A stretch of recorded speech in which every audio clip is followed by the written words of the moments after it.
Muy buenos días, Fernando Moguer, Jorge Fontevecchia los saluda. El reciente estudio de su consultora, que nosotros citamos no solo en este programa, sino también en el diario Perfil, describe transformaciones que la Argentina, lejos de ser aquel país mayoritariamente autopercibido de clase media, y en gran medida también real de clase media, para pasar a ser un país de tres clases sociales: una clase social alta, una clase social media, una clase social pobre, crónicamente estratificada de esa manera. ¿Qué es lo que hizo que cambiara? Y si nos pudiera hacer una síntesis para nuestros oyentes de por qué y cómo está estructurada la Argentina actual. ¿Qué tal? Buen día, Jorge, ¿cómo vas? Sí, uno diría, tanto ha ido el cántaro a la fuente, tanto hemos forzado, nosotros venimos construidos por clases como todo el resto. Recordemos que hay tres países en América Latina que eligieron en el siglo XX un mecanismo para la movilidad social ascendente. Costa Rica, Uruguay y Argentina resolvieron en los inicios, hace un buen rato, que la educación pública era el mecanismo para mover. Ese mecanismo en la Argentina ya no funciona más.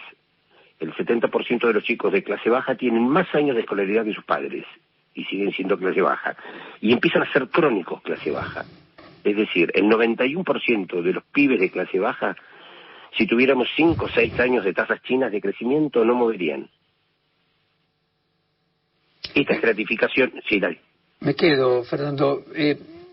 Quizás decir que tienen más educación que sus padres, porque a lo mejor sus padres tuvieron, no sé, la mitad del primario y ellos tienen la mitad del secundario, no sé si esa sería la hipótesis para simplificarlo, no nos está diciendo todo, porque probablemente, proporcionalmente, es lo mismo hoy en el mercado de competencia laboral con herramientas intelectuales tener secundario incompleto de lo que era hace 50 años tener primario incompleto, porque las competencias intelectuales son en comparación con otros, y los otros, hoy la clase alta tiene posgrado, por ejemplo, y la clase media. Entonces, finalmente la distancia respecto del nivel educacional a lo mejor no progresaron, sigue siendo la misma. No sé, conjetura que le planteo, no estoy aseverando.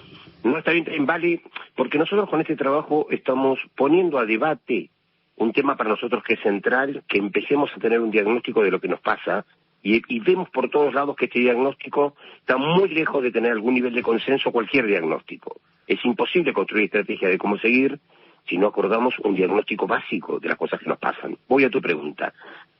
Ese padre, con el esfuerzo de su abuelo, digamos, del abuelo de este chico, ingresaba, terminaba con primaria completa, y eso lo hacía ingresar al mundo industrial del siglo XX. Este pibe, con tu mitad de secundaria, que planteas hipotéticamente que es correcto, está en tareas marginales. Entonces, el modelo productivo no le da a que ingrese y pueda moverse. No hay ningún vector lícito en nuestro país para moverse socialmente. Hay dos vectores ilícitos: el narco y la corrupción de la política. Fernando, déjame nuevamente el tema de educación. El tema de educación me apasiona. Sí. A ver si este análisis nuevamente, que no es que en realidad tengan más nivel educativo que sus padres, sino tienen relativamente el mismo en competencia con quienes en clase media y clase alta tienen nivel educativo también superior al de sus padres. Entonces finalmente están proporcionalmente con las mismas desventajas. Déjame ir a la clase alta en otras partes del mundo para ver si se trata de un fenómeno mundial o solamente argentino. Hace 50 años, hace 30 años, una persona salía de Harvard o de cualquiera de las universidades de Ivy League y tenía en la puerta, se acababa de egresar de un posgrado en cualquiera de estas universidades, y tenía en la puerta decenas de empresas que le estaban ofreciendo un salario altísimo. De hecho, eran notorias, por ejemplo, en grandes revistas de los Estados Unidos, la lista del salario promedio del egresado de Harvard o de cualquier universidad de Ivy League. En los últimos 20 años, tener un posgrado en una universidad de Ivy League no significa absolutamente ninguna posibilidad de tener un empleo muy importante a la salida de la universidad. Y esto yo lo explico, lo interpreto, es que antes era excepcional las personas que tenían un posgrado. Hoy el posgrado es casi un trámite para las clases altas. Sí, pero tiene una consecuencia, Jorge, en nuestro país, volviendo a estas tres Argentinas, no menor. El 93% de la clase alta, haga o no ese posgrado, que es un commodity, comparto contigo, a mundial y acá, y soy profesor de posgrado y veo eso, pero el 93% de estos chicos, aunque no hagan nada, van a ser clase alta, porque el stock ya de bienes físicos y básicamente culturales y de relacionamiento ya los ubica en esa clase en la Argentina.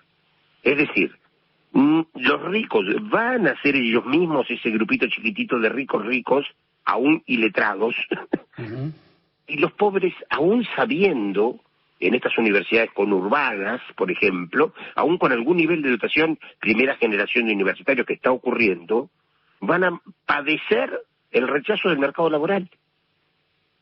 Entiendo, estás hablando ahora como Piketty, respecto Tal cual. Lo de Thomas Piketty, el economista francés, Sí. que habla del capital del siglo XXI. Bueno, se heredan no solamente saberes, sino se hereda patrimonio. Entonces la persona puede no tener educación. Y relación. Y relación. Jorge, y relación. Patrimonio, sin duda.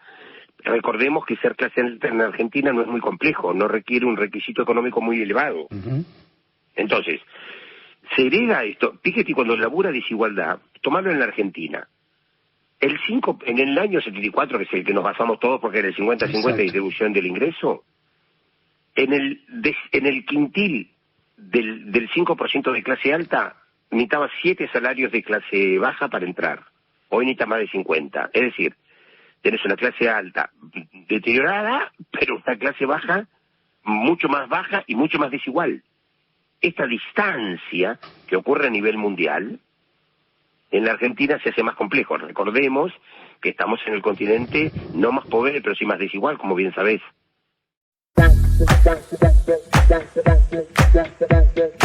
Fernando Moigar es de la consultora que lleva su apellido. ¿Qué tal, Fernando? Jorge Lanata hoy. Buen día. Buen día, Jorge. Ok, yo veía como otro de los datos, hablando de la movilidad social, que el 70% de los que hoy están en la base de la pirámide tienen más estudios que los padres, pero no ascendieron. Estás yendo a un punto preciso, Jorge.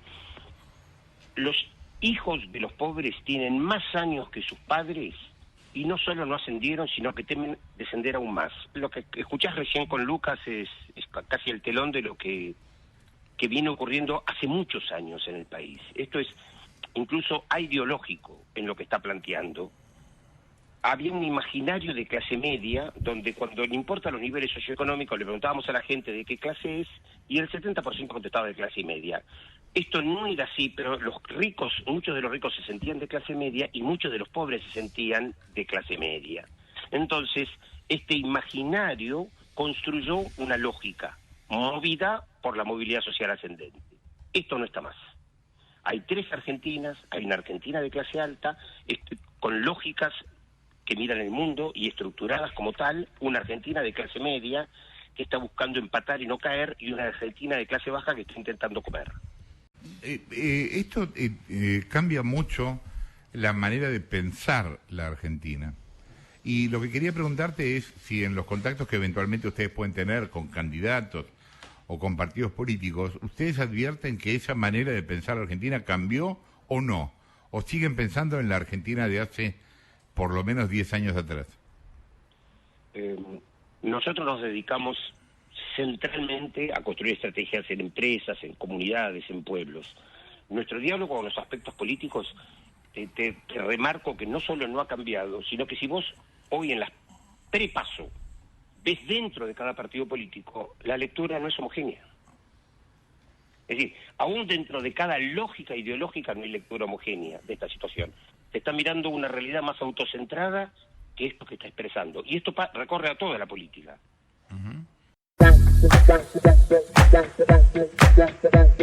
Muy impactante esto porque además tiene que ver con algo que decíamos, ¿no? en la reflexión editorial, que esto delinea un país futuro realmente triste como tal, porque efectivamente esto no se arregla con una lluvia de inversiones. Esto hay que marcarlo, porque en mucha parte de la dirigencia política está que si acá vienen a invertir 100.000 empresas se soluciona todo, y no es así, es mucho más complejo.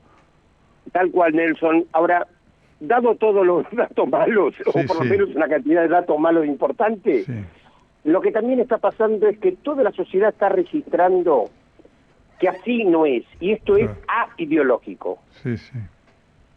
Como ustedes lo ven, yo no estoy diciendo nada que ustedes no perciban. Sí, sí. Toda la sociedad entiende que esto es ideológico. La Argentina en esos puntos, hasta acá, siempre tuvo alguna respuesta fuera de la caja, que dio cuenta de esas situaciones, mejores o peores, pero en la historia siempre tuvo, es decir, estamos en un punto que la posibilidad de proyectar esta tendencia no tenga sentido. Sí, claro. Sí, sí, efectivamente. Ahora, eso es un verdadero problema, porque nosotros necesitamos proyectar esa tendencia y la dirigencia para tener idea de la dimensión de la tarea que hay que hacer para solucionar esto, ¿no? Sí, pero hay un problema, creo, con un cachito anterior, y es que la dirigencia no le habla, la dirigencia en general no le habla a las tres Argentinas. Así es. Le habla a una o a dos. Y cada vez que le habla a la clase media y a la alta, le habla el 50%. Si le habla a la clase baja, le habla el 50%. Es decir, y esto en el mundo de la política es tremendo, pero en el mundo que yo me manejo, que es el mundo de la estrategia en las empresas, es aún más complejo. Las empresas creen que le están hablando todo el mercado y después dicen, ¿por qué no me cierra? Porque le hablan a la mitad del mercado, al de abajo o al de arriba. Antes, vos le hablabas a la clase media y había mucha gente de clase alta que decía, yo no soy de clase alta, yo soy clase media y estos son mis valores. Y mucha gente de clase baja que decía, yo estoy llegando, esos son mis valores, son lo que quiero, pongo tal producto en la mesa y en el barrio dicen, este flaco está llegando, para hablar como dice Alejandra en el barrio.